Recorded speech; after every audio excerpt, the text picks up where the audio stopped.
Dear students, അപ്പൊ NEET, KEAM, എൻട്രൻസിനൊക്കെ prepare ചെയ്യുന്ന കുട്ടികൾക്ക് വേണ്ടിയിട്ട് നമ്മൾ ഫിസിക്സിനെ എങ്ങനെ പഠിക്കണം, അല്ലെങ്കിൽ ഫിസിക്സിൽ നമ്മൾ എങ്ങനെയാണ് ക്വസ്റ്റ്യൻസ് നമ്മൾ എക്സ്പെക്ട് ചെയ്യേണ്ടത് നമ്മൾ എൻട്രൻസ് എക്സാമിന്. ഇപ്പൊ കഴിഞ്ഞ കുറച്ച് വർഷങ്ങളായിട്ട് നമുക്കറിയാം, നമ്മുടെ ഫിസിക്സിൽ നിന്ന് എൻട്രൻസിന് വരുന്ന ക്വസ്റ്റ്യൻസിനെ കുറിച്ച് പറയുകയാണെങ്കിൽ വളരെ സിമ്പിൾ ആയിട്ടുള്ള ക്വസ്റ്റ്യൻസ് ആണ്. നിങ്ങൾ ഏത് രീതിയിൽ പ്രിപ്പയർ ചെയ്യണം? പണ്ടൊക്കെ ഒരു ഏകദേശം ഒരു 2014, 15, 16 കാലഘട്ടങ്ങളിലൊക്കെ നമ്മൾ എൻട്രൻസ് എന്ന് പറയുമ്പോൾ അത് നമ്മളെ ബോർഡ് എക്സാമിന് പ്രിപ്പയർ ചെയ്യുന്നതുമായി ബന്ധപ്പെട്ട് നമ്മൾ നോക്കുകയാണെങ്കിൽ വലിയ വ്യത്യാസം ഉണ്ടായിരുന്നു. എൻട്രൻസ് ക്വസ്റ്റ്യൻസ് എന്ന് പറഞ്ഞാൽ അതൊരു ലെവലായിട്ടുള്ള ക്വസ്റ്റ്യൻസ് തന്നെയായിരുന്നു. ഇനി നമ്മൾ ബോർഡ് എക്സാമിന്റെ ലെവലിലേക്ക് വരുന്ന സമയത്ത് അത് അത്ര ഹെക്റ്റിക് അല്ലായിരുന്നു, വളരെ സിമ്പിൾ ആയിട്ടുള്ള ക്വസ്റ്റ്യൻസ് ആയിരുന്നു. പക്ഷെ ഇപ്പൊ നമ്മൾ നോക്കുന്ന സമയത്ത് ബോർഡ് എക്സാം ലെവലിൽ വരുന്ന ക്വസ്റ്റ്യൻസ് പോലും നമുക്ക് എൻട്രൻസ് എക്സാംസിന് ക്വസ്റ്റ്യൻസ് ആയി കാണാൻ പറ്റും എന്നുള്ളത് നിങ്ങൾക്ക് നല്ല പ്രതീക്ഷ തരുന്ന ഒരു കാര്യമാണ്. അതായത് റിപ്പീറ്റ് ചെയ്യാതെ +2 പഠിച്ചുകൊണ്ടിരിക്കുന്ന കുട്ടികൾക്ക് ഒരു നല്ല പ്രതീക്ഷ നൽകുന്ന ഒരു കാര്യം തന്നെയാണ്. കാരണം നിങ്ങൾ NCERT ലെവലില് നിങ്ങൾക്ക് നീറ്റിന്റെ NTA ഇറക്കിയ നിങ്ങളുടെ സിലബസിനനുസരിച്ച് നിങ്ങൾ വളരെ സിമ്പിൾ ലെവലിൽ പ്രിപ്പയർ ചെയ്താൽ പോലും നിങ്ങൾക്ക് നല്ല സ്കോറിലേക്ക് എത്താൻ പറ്റും. നമുക്കറിയാം 50 ക്വസ്റ്റ്യൻസ് ആണ് നമ്മുടെ നീറ്റിന് ഫിസിക്സ് ക്വസ്റ്റ്യൻസ് ഉണ്ടാവുന്നത് എണ്ണം. അപ്പൊ അതിൽ 45 നിങ്ങൾ എഴുതണം. അപ്പൊ നിങ്ങൾ അറിയേണ്ട ഒരു കാര്യം, നിങ്ങൾ സിമ്പിൾ ലെവലില് നിങ്ങൾ +1, +2ന്റെ ബോർഡ് എക്സാം ലെവലിൽ നിങ്ങൾ പഠിച്ചാൽ പോലും കൺസെപ്ച്വൽ ആയിട്ട് പഠിക്കുകയാണെങ്കിൽ നിങ്ങൾക്ക് അതിൽ നിന്ന് വരുന്ന മെജോറിറ്റി ഓഫ് ക്വസ്റ്റ്യൻസ്, ഞാൻ പറയും 35 ക്വസ്റ്റ്യൻസ് വളരെ സിമ്പിൾ ആയിട്ട് ഡയറക്റ്റ് ആയിട്ട് നിങ്ങൾക്ക് ചെയ്യാൻ പറ്റും. ബാക്കിയുള്ള 15 ക്വസ്റ്റ്യൻസ് ആണ് മാറ്റർ, അല്ലെ? ബാക്കിയുള്ള 15 ക്വസ്റ്റ്യൻസ് എന്ന് പറയുമ്പോൾ ടോട്ടലാണ് പറഞ്ഞത്.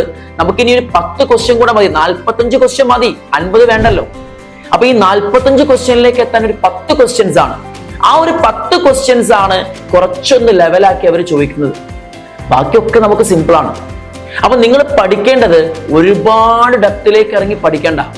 നിങ്ങൾ +2 പഠിച്ചിറങ്ങുന്ന കുട്ടികള് നിങ്ങൾ നീറ്റ് ക്രാഷ് കോഴ്സ് ചെയ്യുന്ന സമയത്ത് ഒരുപാട് ഡെപ്തിലേക്ക് പോവാതെ നിങ്ങൾ സിമ്പിൾ ആയിട്ട് അതിന് സർഫസ് ലെവലിലൂടെ പോയാൽ തന്നെ നമുക്ക് അത്യാവശ്യം നല്ല സ്കോർ കിട്ടും.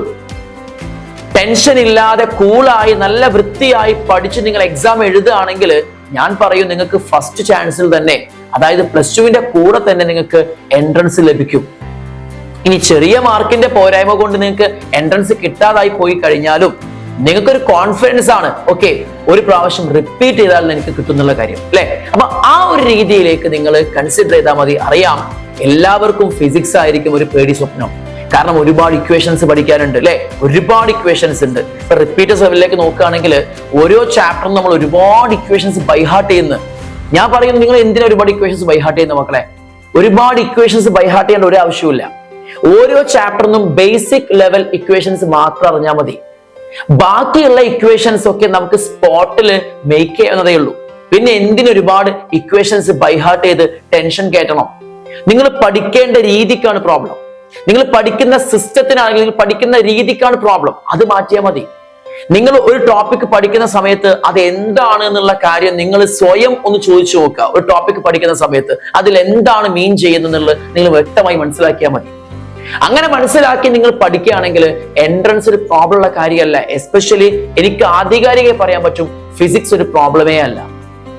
നമ്മൾ ഫസ്റ്റ് ഇയറിലേക്ക് വരുന്ന സമയത്ത് ആദ്യം യൂണിസൺ മെഷർമെന്റ്, പിന്നെ motion in a straight line, പിന്നെ motion in a plane, laws of motion, അല്ലെ? അതില് നമ്മൾ straight line, plane, laws of motion, work energy, power, system of particles, ഇത്രയും ചാപ്റ്ററിനെ നിങ്ങൾ ഒന്നായിട്ട് കണ്ടുകൊണ്ട് പഠിക്കുക. കാരണം ഈ ചാപ്റ്റേഴ്സിൽ നിന്നും പരസ്പരം മറ്റ് ചാപ്റ്ററിലേക്കൊക്കെ നമുക്ക് പോകേണ്ടി വരും, കോൺസെപ്റ്റ്സ് നമുക്ക് പിക്ക് ഔട്ട് ചെയ്യാൻ വേണ്ടിയിട്ട്. അപ്പൊ നമ്മൾ ആ ഒരു ചാപ്റ്ററിനെ ഒരു മൊഡ്യൂളായി നിങ്ങൾ കൺസിഡർ ചെയ്യും, എന്നിട്ട് പഠിക്കുക. അപ്പൊ ആ ചാപ്റ്റേഴ്സിനൊക്കെ വളരെ ഇമ്പോർട്ടൻസ് ഉണ്ട്, നല്ല വെയിറ്റേജ് ഉണ്ട്. അപ്പൊ ഫിസിക്സിൽ നമ്മൾ നോക്കുകയാണെങ്കിൽ അത്യാവശ്യം വെയിറ്റേജ് ഉള്ള ചാപ്റ്റേഴ്സ് തന്നെയാണ് ഓൾമോസ്റ്റ് ഓൾ ചാപ്റ്റേഴ്സും. അതിൽ സെക്കൻഡ് ഇയറിൽ വരുന്ന ചില ചാപ്റ്റേഴ്സ് ഉണ്ട്. ഇപ്പൊ EM വേവ്സ്, അല്ലെ, ഒരു ക്വസ്റ്റ്യൻ ഒക്കെയാണ് വരാറ്. അതുപോലെ തന്നെ ഡ്വൽ നേച്ചർ, ആറ്റംസ്, ന്യൂക്ലിയായി, ഈ ചാപ്റ്ററിനൊക്കെ നമുക്ക് കുറഞ്ഞ ക്വസ്റ്റ്യൻസ് ആണ് കിട്ടുക. അപ്പൊ നിങ്ങൾ ഒറ്റ ചാപ്റ്റർ നിങ്ങൾ എന്ത് ചെയ്യണ്ട, ഒഴിവാക്കണ്ട. എല്ലാ ചാപ്റ്ററും നിങ്ങൾ എന്ത് ചെയ്യുക, പഠിക്കുക. അതിൽ നിങ്ങൾ ചെയ്യേണ്ട കാര്യം, നിങ്ങൾ എല്ലാ ചാപ്റ്ററിനെയും ഡെപ്തിലേക്ക് പഠിക്കാൻ സാധിച്ചില്ലെങ്കിൽ പോലും നിങ്ങൾ NCERT ലെവലില് NTA ഒഴിവാക്കിയ ടോപ്പിക്സ് റിമൂവ് ചെയ്തുകൊണ്ട് നിങ്ങൾ NCERT നിന്നുകൊണ്ട് നിങ്ങൾ പ്രാക്ടീസ് ചെയ്ത് കഴിഞ്ഞാൽ സിമ്പിൾ ആണ് എൻട്രൻസ്. അപ്പൊ നമുക്ക് ഒന്ന് ഒത്തൊരുമിച്ച് ഒന്ന് ആഞ്ഞു പിടിക്കാം. ടാർഗറ്റ് പ്രൊവൈഡ് ചെയ്യുന്നുണ്ട് ക്രാഷ് കോഴ്സ്, അത് ഓൺലൈൻ ആയിട്ടും ഉണ്ട് ഓഫ്ലൈൻ ആയിട്ടും ഉണ്ട്. ഓക്കെ, നിങ്ങൾക്ക് ക്രാഷ് കോഴ്സിലേക്ക് ജോയിൻ ചെയ്യാം. വളരെ സിമ്പിൾ ആയിട്ട് NCERT ലെവലിൽ നിങ്ങൾക്ക് എൻട്രൻസ് ക്രാക്ക് ചെയ്യാൻ വളരെ സിമ്പിൾ ആയ രീതിയിൽ ക്ലാസ്സുകൾ പ്രൊവൈഡ് ചെയ്യും, എക്സാംസ് പ്രൊവൈഡ് ചെയ്യും, എല്ലാം ഞങ്ങൾ പ്രൊവൈഡ് ചെയ്യും. സോ നിങ്ങൾ നന്നായി പഠിച്ചാൽ മാത്രം മതി. ഡെഡിക്കേഷൻ ആണ് മസ്റ്റ്, അത് നിർബന്ധമാണ്. ഡെഡിക്കേഷൻ ഉണ്ടെങ്കിൽ നമുക്ക് എന്തും ക്രാക്ക് ചെയ്യാൻ പറ്റും. നിങ്ങൾ നന്നായി വർക്ക് ചെയ്യുക. നിങ്ങൾക്ക് എല്ലാവിധ പ്രാർത്ഥനകളും. Okay, best of